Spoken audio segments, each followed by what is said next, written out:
다니엘 3장 13절에서 18절 말씀을 가지고 새 청년의 믿음이라는 제목으로 말씀을 증거합니다. 오늘 그 성경 본문에 나오는 다니엘의 세 친구가 있습니다. 사드락과 메삭과 아벳느고죠. 이 세 친구는 느부갓네살 왕의 사랑을 받고 있었으나 왕이 만든 금신상 앞에 절하지 않아서 맹렬한 풀무불 앞에 세워놓고서 마지막 왕의 선처가 있습니다. 이제라도 악기들이 울려 퍼질 때 엎드려 절을 하면 살려주겠노라 이렇게 타이르면서 저희를 회의를 시키려고 하고 있습니다.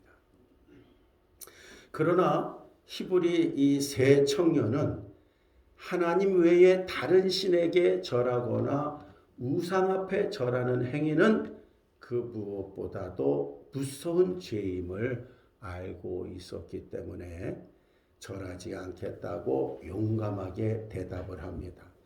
그게 이제 16절에 18절 내용입니다.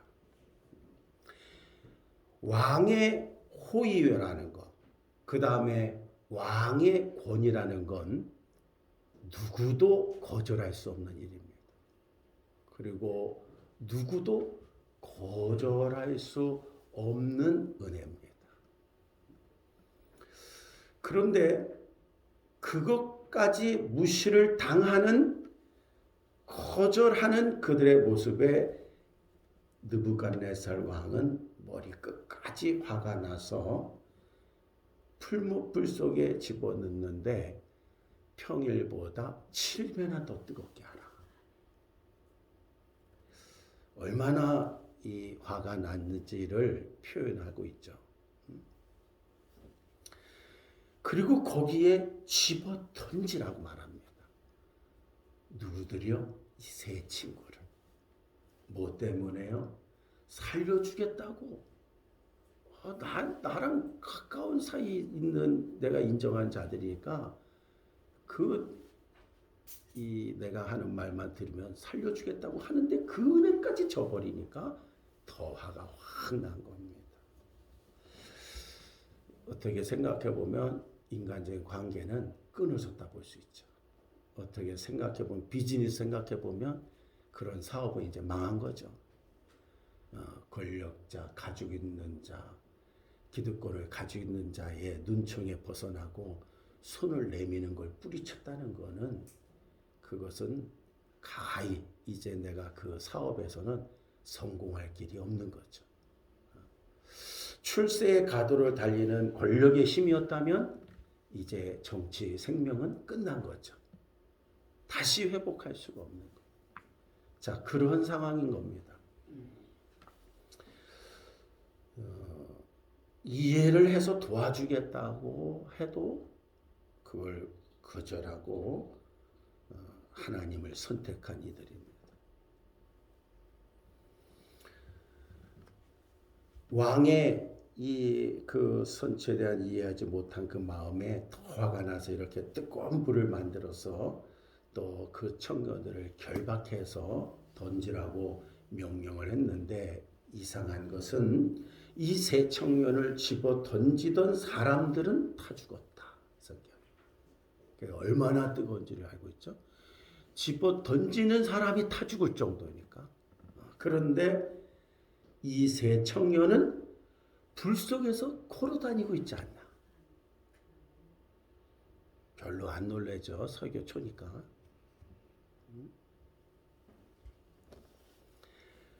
지금 뜨거운 불 속에라는 것을 상징적 의미도 되지만 사실이에요. 던진 사람이 다 죽었다. 그런데 세 청년은 그 속에서 걷고 있다. 이제 조금 뭡니까? 첫 번째 아멘하는 사람이 복 있는 겁니다. 첫 번째 설교 말씀에 떨어질 때 그 집중해야죠.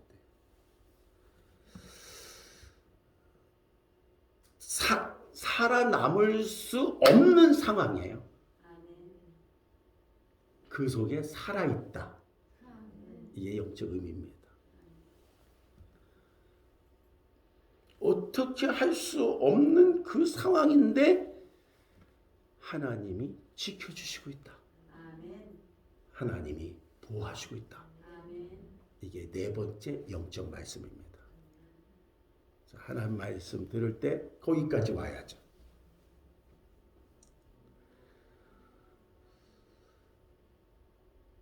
그런데 놀라운 사실은 가만 보니까 3명이 들어갔는데 던져졌는데 한 사람이 더 있어.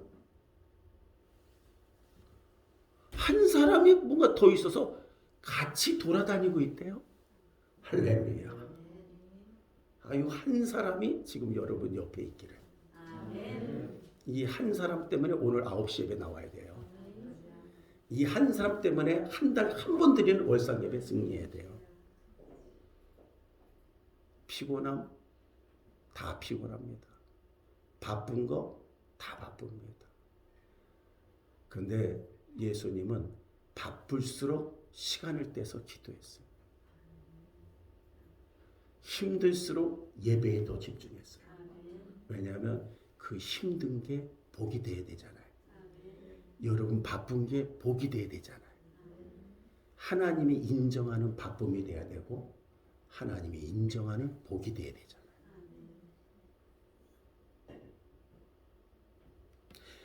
한 사람이 같이 있는데 넷이 같이 살고 있다.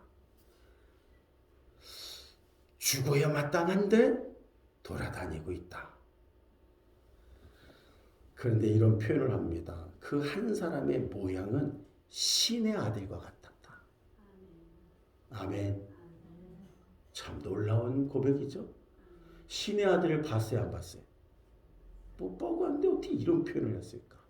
신의 아들과 같다라는 얘기를 하는 거예요. 구약 시대에는 예수님이 천사의 모양으로 나타나신 때가 종종 있었습니다. 그 사실 신의 아들이라는 뜻의 이건 뭐냐면 예수님이잖아요. 주의 은혜로 우리가 살고 있음을 말하고 있잖아요. 주의 은혜로 구원을 받음을 말하고 있어요. 죽음에서 삶을 받는 게 구원이에요. 구원의 솔베 영적 의미가 물에 빠진 자를 건져내다라는 거거든요. 그러니까 구원을 받고 있잖아요, 지금. 죽어야 되는데 살고 있다. 신의 아들과 같았다. 함께한 자가. 그 광경을 목격한 느부갓네살 왕이 깜짝 놀랍니다. 막 분해가지고 그냥 막 억울해서 이게 호의를 베풀어주고 내 왕의 권위를 위한데도 안 들어, 노예를 위한 건데 안 들어, 막 이런 마음 써서 애인을 뜨거운 불 만들어서 집어넣어라 이렇게 했는데, 그런데 이자가 제일 많이 놀래요. 그러면 이런 고백을 합니다. 소리를 높였대요. 소리를 높였어. 그러면서 지극히 높으신 하나님의 종. 아멘. 끝난 거예요. 소리를 높여서 천모적에 지극히 높으신 하나님의 종. 하나님이 위대함을 다시 얘기를 하는 거예요. 그들의 종인 것을 인정했어요. 너는 사람의 종이 아니라 하나님의 종. 사람의 말을 듣고 환경에 굴복하는 게 아니라 하나님의 말씀을 듣고 환경을 극복하고 초월할 수 있는 믿음을 가진 하나님의 종. 사드락, 메삭, 아벳느고요, 나와서 이리로 오라. 야, 지극히 높은 하나님의 종들이요, 이리로 오세요. 할렐루야. 자기와 가까이 오기를 원하는. 집어던질 때는 언젠데. 왜 그렇습니까? 여러분과 함께하는 하나님, 함께하는 신을 보지 못할 때는 사람이 함부로 해요. 그런데 여러분이 믿음의 삶에도 안 믿는 사람이 하나님의 함께하는 사람이 보입니다. 그럴 때 함부로 못하는. 군대에 가서 이 신앙생활할 때 후임병들이 제일 이 힘든 게 뭐냐면 고참병들이 괴롭히는 거예요.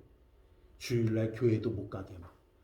다 알면서 야 이게 군대지 여기가 교회 생활하는 데야 막 그 시간대 청소시키고 그 시간대 그냥 뭐 심부름 시키고 그리고 그 말 안 들으면 그것 때문에 핑계서 막 때리고 막 이러는 거예요. 그럼 이게 그러면 대다수가 군대가 이런 거구나 이러구나 하나님 아시겠지 이름도 무너져요. 그런데 진짜 믿음은 내가 얻어 터지더라도 내가 이런 상황 속에서라도 진짜 저렇게 합니다. 야 엎드려 뻗쳐 막 맞아도 갔다 와서 요거 막 뒤져 먹어도 하는 겁니다. 놀라운 일이 벌어져요. 한 주, 두 주 지나다 보면 그 괴롭히던 군정, 저기 선임병들이 하나님의 자녀임을 인정해. 무슨 얘기인지 압니까? 그리고 난 다음에는 열애를 시켜줘 오히려. 야 김일병 가. 야 나이병 걱정하지 마. 내 믿고 가. 핍박하고 괴롭히던 자들이 돕는 자가 돼버리고 그 소대 중대가 복음화가 돼버려. 아멘. 이러한 마음과 이런 믿음을 가지고 있을 때 그때 왜 그럼 괴롭히냐? 가짜가 하도 많아가지고 저거 교회단에 핑계대고서 청소 안 하려고 그러고 저 교회단에 핑계대고 이거 저기 같이 놀고 안 하려고 그러고 가짜 때문에 그런 거예요. 근데 진짜는 안 건드려요. 여러분들 속에 신의 아들이 함께하고 있음을 보여야 됩니다. 여러분이 주변 사람을 원망하지 마세요. 핍박하면서 원망하지 마세요. 믿음의 성령이 충만하면요 하나님 건들지 못합니다. 그러니까는 까부르는 거는 내 믿음에 시험하는 거예요. 연다. 거기에 속지 않기를 주의 이름으로 축원합니다. 이 느부갓네살 왕은 바로 그 모습을 바라본 거예요. 그래서 그냥 나와라. 세 청년이 나왔는데 그들의 속옷 하나 머리털 하나 그슬리지 않고 불탄 냄새도 나지 않고 깨끗한 모습으로 나왔다. 놀라운 일이잖아요.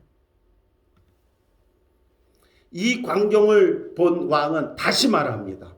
이렇게 고백합니다. 3장 28절 가서 읽어보세요. 28절을 다 같이 읽어봅시다. 28절 시작.